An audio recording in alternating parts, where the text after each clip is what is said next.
The Crooked Epic. 1. In. 1. The Inn of Maniacal Madness. 5. Alex. The Maze. 5A. 3. Meanwhile, in 1927, Alex had wounded the rat woman and had been able to find haven in the church after discovering barricaded entry to the cavern. The witch was not far behind, though, and the inflicted wounds did not keep her from following him that night. She came through the graveyard, running rampant and screaming in angst, for the church had been indeed a sanctuary which mysteriously kept her out with the power of exorcism rituals and protection spells. Alex watched as she hissed and spit at the steps of the front doors. The wind in the night blew at Alex's face, and it threw her hair wildly around the air as he attempted to shut the doors with his full force. A great gust held his arms against the door frame, and he heard the witch screeching on the steps below. As hard as he pushed, the doors would not budge to latch in their final inches. He looked up at the sliver of space between the wickets, which allowed him to see a tall, shadowy shape standing and opposing his shoves outside. Alex heaved his weight against the heavy wooden doors, but was thrown back against the narthex. He landed his arm against a pew and felt stinging pain rush up his shoulder. The figure in the doorway turned around, covered in a cloak with a hood which obscured its head as the sky cracked again and began raining. The witch scowled and held her left arm, and in a bowing posture sidestepped away from the church and walked back toward the main road.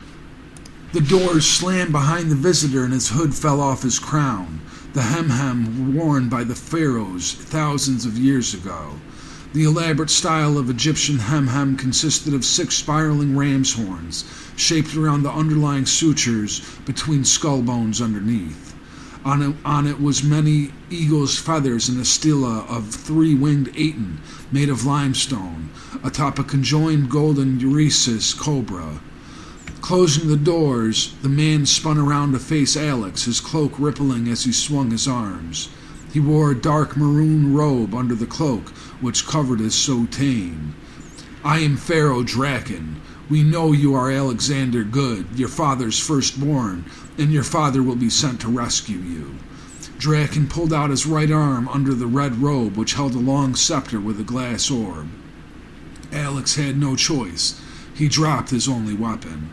He looked down at his arm, which had crashed against the pew, and saw dark blood falling from his hand, where his grip on the dagger had painfully slid, cutting open his left palm, which was still wrapped in bandages. He had been holding the dagger in his injured hand while holding the door. Now the pain in his limb had multiplied. Alex lifted himself with his right hand and leaned on the back of the seat. He wiped his bloody limb on his shirt without losing sight of the intruder. As Alex was bandaging his throbbing hand in the cloth of the stolen garments, Draken slowly walked over. Draken stood and watched cynically from a safe distance, and when Alex started nervously struggling and as the wrap became undone, Draken swept away the dagger with his scepter. He tapped Alex's shoulder with the bottom end of the long iron pole, and Alex winced, whimpered, exhausted hubris, and grabbed his humerus bone. "You don't need to bother. While fatal endings stand, mortal fears heal." Draken shushed Alex, who looked up at Draken and cried. Draken grimaced and pinned Alex's shoulder to the pew behind him, and the scepter and angrily threw his body onto the ground. "Stand back up. Come with me, boy." Draken commanded Alex to follow him up the aisle to the transept. He pointed his scepter up toward the altar, behind which a 20-foot wooden ankh-shaped cross hung against the wall. Beyond the walls is the cavern you entered. You would walk east through New Hampshire, across America, past the other side. In Hob, you would walk past the cavern far west to the world's end. "No, I'm not going anywhere with you," Alex replied defensively. "I don't know where I am. I want to go home." Draken reached into a pocket in his robe and withdrew a purple pouch. He gently put his fingertips into the pouch and then tossed a tiny powder pinch at Alex's face. As Alex closed his eyes into unconsciousness, from somewhere in the land of Hob a moaning bass tone rose through the air, and Draken covered his ears and winced. When Alex opened his eyes, he felt the ground shaking underneath him.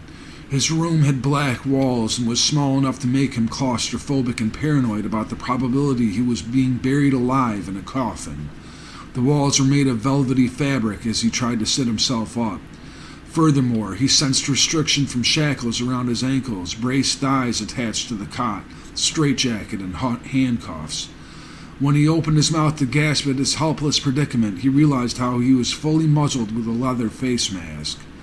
However, still able to sit slightly upright in his bouncing and moving dark chambers, slowly Alex realized Draken had put him into a horse-drawn carriage inside a special box. The sounds of the horses and the traces steadily clopping their hooves on the road were muffled to Alex, yet soon they were approaching the hill into Hob. The noise continued. Alex's position shifted forward to his feet and calves, and the carriage began the descent into the town of Hob. Moments later, the carriage went from speeding downward to straightening into a slow rolling stop at the front gate and guardhouses. Voices approached from either side, knocking on the area around his case. The voices became hushed, and the carriage began to move again, causing Alex to feel momentum along the road through the town. A couple of minutes later, momentum slowed, disorienting Alex's sense of direction before it eventually slowed once more. This was a brief pause in the final resting stop where he arrived, which was only a half a minute afterward. Alex inferred a location much further than the jailhouse, somewhere deeper within Hob's perimeter, beyond the town walls and 2 guardhouses. From inside the box, he heard people moving around the carriage. He was beginning to weep as self-pity sank in a harsh cramp set in his shoulder. Noises surrounding his ears reawakened his horrific fright, and metallic sounds of unlocking and chains sliding off the exterior of the dark box alerted Alex to the space behind him. The box's lid finally opened, and his eyes met 2 grim soldiers whose arms came down his sides and lifted his frail and weakened torso out by the shoulders, which caused him a muffled cry of pain. Behind him was the golden statue, and Alex saw the giant structure which rose before him as the rain fell and pelted the carriage. The sitting gargoyles on the rooftop glared down at him darkly from the obtuse angles at each corner, demons of misfortune. He was dragged into the giant building, up a tall stoop through a double doorway into a vast hall.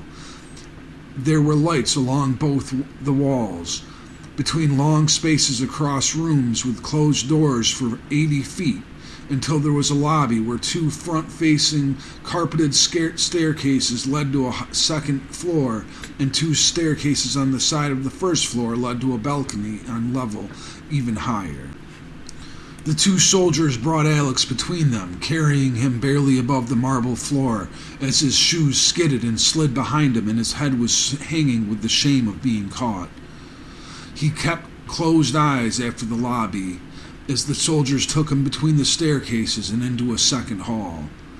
Alex was afraid, and the sights and sounds overwhelmed him with traumatic waves and an aching head and body. He was thrust down a left turn into an intersecting hall, and after a dozen more feet was pushed through a door where he reopened his eyes to see a large table shaped like an omega symbol, and 2 long tables in the middle forming a V. He was brought to the outer table and shoved into a bench where the soldiers bent over, attaching his shackles to the sides of the seat. He turned over his shoulder to look behind him at the closed door. He saw Draken enter, followed by 4 more men.